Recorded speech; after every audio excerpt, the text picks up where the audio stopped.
Can Christians believe in reincarnation? For many, that question feels controversial, even forbidden. And yet beneath doctrine, beneath centuries of interpretation, lies a deeper spiritual question. What is the soul and how does it grow? Today, we're not here to challenge faith, but to explore it more deeply. To ask whether the teachings of Jesus, the nature of the soul, and the mystery of spiritual awakening may leave room for something far older than tradition alone. The Christian understanding of the soul.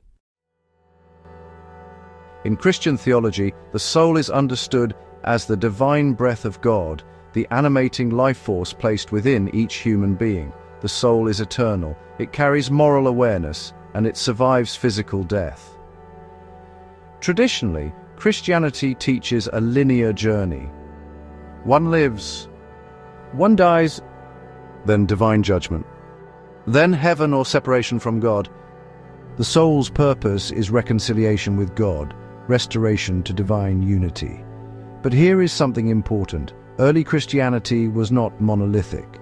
Beliefs were debated, diverse, and still forming, which leads us to a deeper question. Jesus and inner transformation. Jesus rarely spoke about the mechanics of the afterlife. Instead, he spoke about inner transformation. He said, "The kingdom of heaven is within you." This statement is profound. It suggests that salvation is not merely a future destination, but an inner state of being, a consciousness, an awakening, a realization of divine presence within. From a metaphysical perspective, this can be interpreted as the refinement of the soul, a gradual awakening into unity with God, not through belief alone, but through intention, actions, and transformation. Were some of the saints reincarnated souls? Across Christian history, there are souls whose lives feel already in motion, children who seem to arrive carrying wisdom, voices that speak with authority beyond learning, lives that unfold not as beginnings, but as continuations. The Church calls them saints, but mystics have always wondered, what if sainthood is not sudden? What if holiness is remembered? Jesus once said something extraordinary about John the Baptist. He told the crowd, "If you are willing to accept it, he is Elijah who was to come." Elijah, who never truly died. John, who appeared with the same prophetic fire, the same desert calling, the same role as a forerunner. Perhaps this was not metaphor alone. Perhaps Jesus was pointing to something deeper, the continuation of a soul's mission across time. Not the return of a personality, but the return of a purpose, a soul resuming its work. Then there is Francis of Assisi, a man born into wealth who renounced it with an almost instinctive urgency. He did not struggle to let go of power. He fled from it. He spoke to animals as equals. He embraced poverty as a vow of remembrance. It was as though Francis had lived this lesson before and returned to complete it. From a lineage reincarnation perspective, Francis appears not as a sudden miracle, but as a soul finally free of what once bound it, a refinement completed. And consider Teresa of Avila. Her life was marked first by illness, darkness, and inner desolation, then by visions of divine union so precise, so overwhelming, they transcend theology. She described God not as distant, but as intimate, not as external, but as dwelling within the soul itself. Her dark night did not break her. It initiated her, as though the soul had carried unfinished purification, and this lifetime was chosen for its completion. What if saints are not exceptions, but examples? What if they are souls who have returned again and again until fear dissolved into love?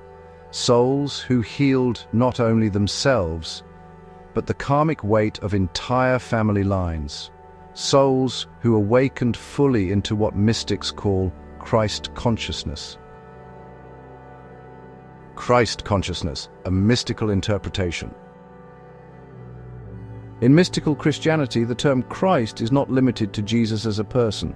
but understood as a state of divine consciousness. Often called Christ consciousness, it represents unity with God, compassion beyond ego, transcendence of fear and separation. Awareness of divine presence within all beings. Jesus didn't merely teach this state, he embodied it, and he invited others to do the same. You will do greater works than these. This raises a powerful question: can one lifetime truly be enough to fully awaken into divine consciousness? Where lineage reincarnation enters the conversation.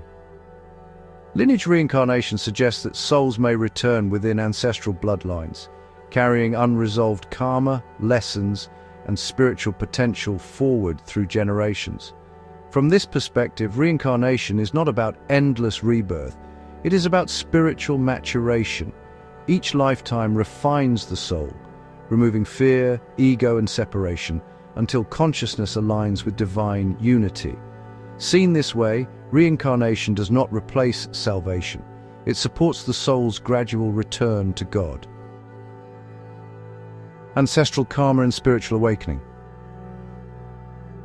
The Bible repeatedly emphasizes generational patterns, the sins of the fathers, blessings and consequences flowing through family lines, inherited burdens, and inherited grace. Metaphysically, this aligns with lineage reincarnation. A soul may return into the same family line to heal generational trauma, transcend fear passed down through centuries, complete lessons left unfinished. The awakening into Christ consciousness may require facing, not avoiding, these inherited wounds, and sometimes that awakening unfolds across multiple lifetimes. The Gnostic Christian perspective. Early Christian mystics, known as the Gnostics, held teachings that were later labeled heretical. They emphasized direct knowledge of God, gnosis, inner revelation over external authority, awakening from illusion, the divine spark within every soul. Some Gnostic texts suggest the soul descends repeatedly into matter until it awakens to its divine origin. These teachings were eventually suppressed as the institutional church formed, favoring structure, authority, and uniform belief. But traces remain, whispers of a deeper truth beneath doctrine. Jesus' rebirth and awakening. Jesus spoke often of being born again. Traditionally interpreted symbolically, this phrase may also hint at a cycle of spiritual renewal, not just once, but until awakening is complete. Lineage reincarnation, when viewed through a Christian mystical lens, becomes the soul's long pilgrimage back to God, guided by grace, shaped by karma, and fulfilled through love. A logical bridge between faith and reincarnation. Let's bring this together. Christianity teaches the soul is eternal. Jesus teaches the kingdom of God is within. Christ consciousness represents divine unity. Lineage, reincarnation, explains generational spiritual evolution. Together, they form a cohesive spiritual model. The soul returns, not as punishment, but as mercy, not to wander, but to awaken, not endlessly, but purposefully. Each life becomes a step closer to divine awareness. Each generation, an opportunity for healing. Why this matters today? Many Christians today feel spiritually restless. Faith feels real but incomplete. Doctrine feels rigid, but the soul longs for depth. Exploring reincarnation does not diminish Christ. It may reveal the scope of his message, a message not limited by time, a message written into the soul itself. So, can Christians believe in reincarnation? Perhaps the better question is this: can the soul's journey be bigger than we were taught? And remember, your soul is much older than your name, and your story is far from over.